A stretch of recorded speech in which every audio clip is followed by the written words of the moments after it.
ต่อไปเชิญท่านรับฟังข่าวพยากรณ์อากาศประจำวันที่23กรกฎาคม2026ความกดดันต่ำของอากาศร้อนยังสืบต่อปกคลุมอยู่ทั่วทุกภาคของประเทศลาวด้วยกำลังอ่อนหาปานกลาง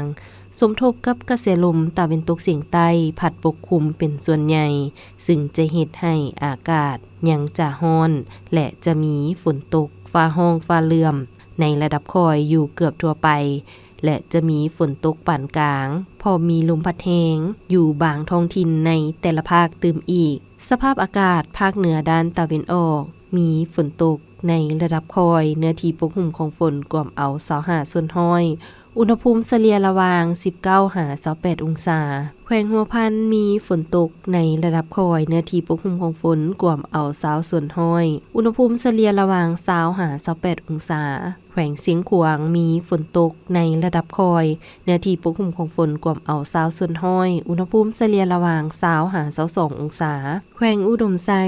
มีฝนตกในระดับคอยเนื้อที่ปกคลุมของฝนกว่าเอา20ส่วนห้อยอุณหภูมิเฉลี่ยระหว่าง20 หา 21 องศาแขวงบ่อแก้วมีฝนตกในระดับคอยเนื้อที่ปกคลุมของฝนกว่าเอา20ส่วนห้อยอุณหภูมิเฉลี่ยระหว่าง22 หา 24 องศาแขวงหลวงน้ำทามีฝนตกในระดับคอยเนื้อที่ปกคลุมของฝนกว่าเอา20ส่วนห้อยอุณหภูมิเฉลี่ยระหว่าง21 หา 23 องศาแขวงหลวงพระบางมีฝนตกในระดับคอยเนื้อที่ปกคลุมของฝนกว่าเอา10ส่วนห้อยอุณหภูมิเฉลี่ยระหว่าง22 หา 23 องศาแขวงไชยบุรีมีฝนตกในระดับคอยเป็นบางบริเวณเนื้อที่ปกคลุมของฝนกว่าเอา20ส่วนห้อยอุณหภูมิเฉลี่ยระหว่าง23 หา 24 องศาสำหรับนครหลวงเวียงจันทน์มีฝนตกเป็นบริเวณกว้างเนื้อที่ปกคลุมของฝนกว่าเอา30ส่วนห้อยอุณหภูมิเฉลี่ยระหว่าง26 หา 30 องศา